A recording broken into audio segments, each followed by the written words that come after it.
I think, Sebastian. Therefore I am. Pris cite Descartes. Descartes. Ressemblance n'est sans doute pas fortuite. Je pense, donc je suis. Mais le film semble plutôt nous murmurer « Je me souviens, donc j'existe ». If we gift them the past, we create a cushion or pillow for their emotions and consequently we can control them better. Le passé, la mémoire, ce coussin émotionnel, coussin de l'existence. Cette notion est centrale dans Blade Runner. D'abord, Rachel, évidemment. It's me with my mother.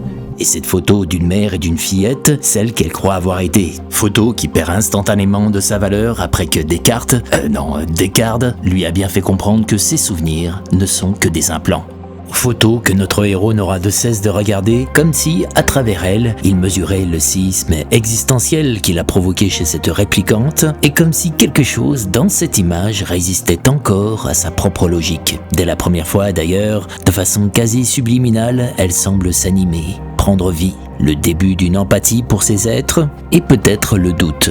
Et si, au fond, peu importait que cette mémoire soit implantée, si croire avoir vécu était en fait ce qui compte le plus. Et en contrepoint de cette photo mensonge de Rachel, il y a celle d'un passé réellement vécu de Léon. Did you get your precious photo? Ces coussins existentiels si précieux que Descartes a trouvé. Une en particulier l'intrigue. Une photo d'une apparente banalité qui évoque les peintures d'Edward Hopper et qui donne lieu à cette géniale séquence à la blow-up où, là aussi, elle prend vie. Hand right and pull back.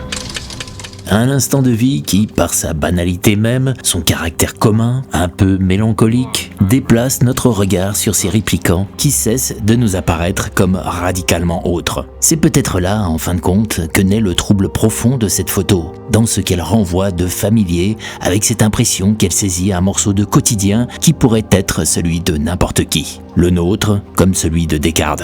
Et puis il y a Roy Batty. Pas de photo lui, mais toujours cette même relation au passé avec ce besoin irrépressible de faire valoir ce qu'il a vu. If only you could see what I've seen with your eyes. Et on revient à ce magnifique monologue empreint de poétisme dont la puissance tient au fait qu'il s'agit ni d'un plaidoyer, ni d'une accusation, ni d'une dénonciation de l'exploitation des réplicants, que sais-je. Non, rien de tout ce qui aurait sans doute été le cas dans un film classique. Il s'agit juste d'un simple partage de souvenirs. Comme si sur le seuil de la mort, la chose la plus précieuse, c'était ça, ce que j'ai vu. Et parce que dire « j'ai vu »,« j'ai été le témoin de choses que toi, tu n'as pas vues », c'est soudain affirmer sa propre existence au monde. Et que toutes ces choses qui ont existé par mon regard vont disparaître pour toujours avec ma propre disparition.